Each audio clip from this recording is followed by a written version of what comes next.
Hello, I'm John Eldredge, and welcome to the Ransomed Heart audio podcast. For more information on Ransomed Heart Ministries, our resources and events, please visit us online at www.ransomedheart.com. Hello, this is Craig McConnell, and this is the Ransomed Heart podcast. Our topic today is an adventure to live. That's a topic we cover at our boot camp, and Bart Hansen, Morgan Snyder, John Eldredge, and myself went into the studio and had a rich conversation just on our own living this grand and large adventure that God's called us to. And this is an excerpt from a longer conversation that we're going to release this spring in a resource we're calling the Boot Camp Platinum Collection. Hope you enjoy this, and I hope it's encouraging. Men, I'd like you to just respond with the same questions that I ask these guys to go out and take to God. What is it that makes you come alive? Let's just start with that. No, give them all three. Okay. Give them all three. What makes you come alive? Where is God calling you to risk? And how is God, or how is the Father validating you? Let's start with those. And can I make a quick observation as we do? I'm just stunned, Bart, by how often that process has to keep recurring. Right. That's what I'm so blown away by, Yes. is that we've talked about this. We've heard your session. We're doing our best to live in it. Yes. All of us. We've invested our life in this, But this isn't like a one-time thing or even maybe an annual thing. I'm just what amazes me by your question is where my answers started going were to last week. Yes. That this process of finding your place in the story, getting your validation from God, taking risks, stepping towards your mission. Man, this is fresh. This is fresh stuff. This is something that is going to go on in a man's life continually. Some part of it, right? Yes, because it's the most powerful thing when we walk in our calling. We got stories we could tell from 10 years ago, but we got stories we could tell from last month, right? It's so true. Bart, as you frame those questions, the word risk is just in bold letters right now. And I realize probably 10 years ago, going back to very old stories, I lived my life with so much living. I was living so risk aversely. That's not how you say it. What? No, you're doing good, buddy. Hang in there. Thank you. Taking a risk. Risk adverse. I was living risk adverse. You did? Really? In many ways. I feel like there's something of Adam in me that I think's in every guy of just security. Oh, yeah. Right? Okay. And I remember this one mentor, he said to me when I turned 30, he said, you need to pass up great opportunities that provide security for risky ones that provide freedom in life. And as you share, I'm realizing, boy, it's just risk in so many categories. I feel like risk in not chasing money. I'm 34 years old, and there's just such a pull to just sell out in so many small ways for money. In risk and not making my primary mission, building my own ministry. And then even think of my marriage. We were coming up on our 10-year anniversary, and I said, Cher, you know what we should give each other for a gift is counseling. I said, we're a disaster. We're a disaster. And That's pretty risky. Yeah, and it got us talking, and we said, you know what, we will go to counseling if we can't continue to talk about these hard topics, but let's make it a point to say we're going to risk the hard topics. And I was thinking about this. My date life with my wife feels like the hurricane season in the Gulf of Mexico. You could name them. It's Agnes, it's Hurricane Betty, it's Hurricane Katrina.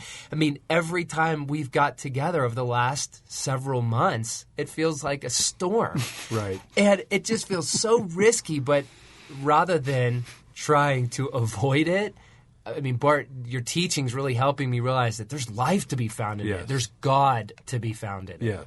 Yes. Life is 1,000 distractions. And so I have to come back to desire constantly. Like, Bart, I'm just thinking, how do I answer your question? It's literally last week. Right. That life is 1,000 distractions. And I just find myself getting caught up in all kinds of stuff, Stuff that needs to get done, would be the largest kind of category of my life. Stuff that needs to get done. And lost any sense of larger story, calling, mission, purpose, all of that, And so just causing myself to go, okay, come back to desire. What is it that I really want to be about? What is it that I want to invest my life in? What is it that, and that is just so helpful to me. And then the validation piece. I was going to speak at a big women's conference, ironically, back on the East Coast, and thousands of women at this thing, and I was invited to be a guest speaker, and flying out there, and the warfare starts, and I needed validation to live well in that mission. I needed it that day. The validation that I got from God at the last boot camp wasn't enough for that day. Right. I needed it that day, and it came through a text from a friend who just sent a text and said, "This is who you are. This is what your life's about," and reminded me of that scene from Last of the Mohicans where Nathaniel is going after Korah and to rescue the sisters, right? Sure. You know, and just the fierce intentionality of that, and that's what you're going into. You're going to go in and you're going to rescue these women. And it was like, right. Okay, right. That's what this is. That's who I am. I received that from God. I received this text as if it is from God. And it brought my heart the validation that I needed to be able to do that particular mission. John, where are you coming alive today? Where you go currently with that question? Well, in my latest writing project, I'm writing a book currently on the life of Jesus, on the personality of Jesus. There's enough books on the life of Jesus or his teaching or his parables and stuff, but there's nothing out there that I'm aware of on his personality. And that's what makes me come alive. And I just start everything I read's about that. Every conversation I have is about, I just start really living in that. And it makes me come alive. Oh, that's so good. That and bringing the gospel. Like speaking at that conference was really huge. It's huge. Just a reminder of this is what I'm passionate about. The gospel is utterly lost. Utterly lost. And so to bring that back, fight for that, that's what's making me come alive these days. Those two things. Yeah, that's good. That's so good. Craig, where do you go with desire? I love piloting nuclear submarines. Under the polar ice cap. I guess you need some validation in that area. What's surfacing in my heart and mind right now with these questions, Bart and guys, is what I'm realizing, what's surfacing in my heart right now is there's this distinction that we've made with adventures, casual adventures, and then critical or crucial, and casual being perhaps kayaking or something like that, and then critical and crucial involving more either relational or impact. What I am clearly missing in my life when it comes to being alive is the casual.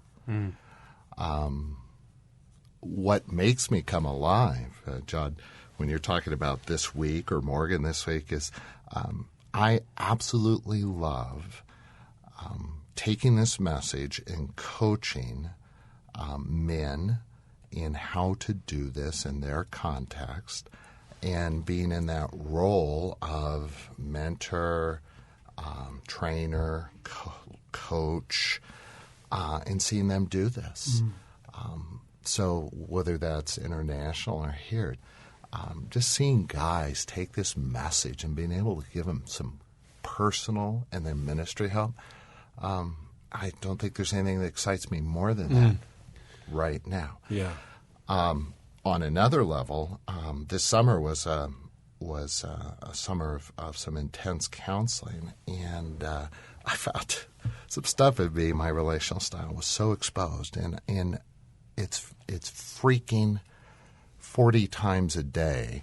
I'm faced with the risk of attaching, being engaged, and being present in ways that are absolutely frightening to some core part of me. And to offer myself in a present, engaged way is probably the most frightening thing I'm doing right now. And then the other adventure for me is how in the heck I live with leukemia and live well in that and fight off the crap that comes my way of just agreements with death and so on and so forth. So those are my adventures are covered, I think, in the crucial and critical, but they're not at all. I'm a vagrant with casual adventure. And Craig, what I'm so struck by your life in the midst of what you just described is how you've come alive in so many ways. As you've kind of gone out sometimes on your own to do a mission, and you come back so energized, so full of life. Mm-hmm. Totally alive. Oh, my gosh, Craig. It's just great to be around you. I mean, I just want to get some of that from you. Yeah. Oh, it's true. So, Bart, you answer it. Where are you coming alive? What's the risk? Where's God validating? What is that for you? Yeah, John. I mean, it's and Morgan and Craig. Just as you've all shared, it's the process that keeps coming, and even as I do this session, that God forces me to go back to say what's current in those, and what makes me come alive is relationships, but I think that gets different as time goes on. I love to be with you guys. I love to be with you guys. Those are the relationships that mean the most to me. I love to rescue guys. God will just oftentimes bring a man's on my heart. I'll call him. And more times than not, the call has incredible timing. Yep. And I love that. Yep. I love to rescue. I love to go after men. Mm-hmm. I love that. The flying that goes along with that, that's great. I still love to do that. It makes me come alive. But, if you put those things side by side, I'll take the men any day. Yeah. Mm-hmm. That's what I love. Mm-hmm. And I just want to go deeper and deeper into that. Mm-hmm. And, the hardest times of my life are at boot camp, but it's the greatest times of my life because I'm fighting alongside of you guys, and we're fighting for the hearts of men. Mm-hmm. That makes me come alive. Yep. That's what I love to do.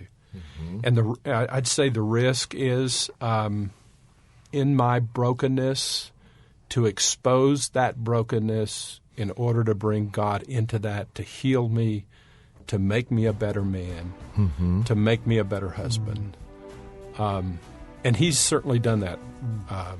Just the willingness to look at your life. Yes. And particularly your style of relating. Oh, yes. Yes. Because it's my strength, but it's also where the enemy has shot most of his arrows. Right. Is in that part of my my calling. Right.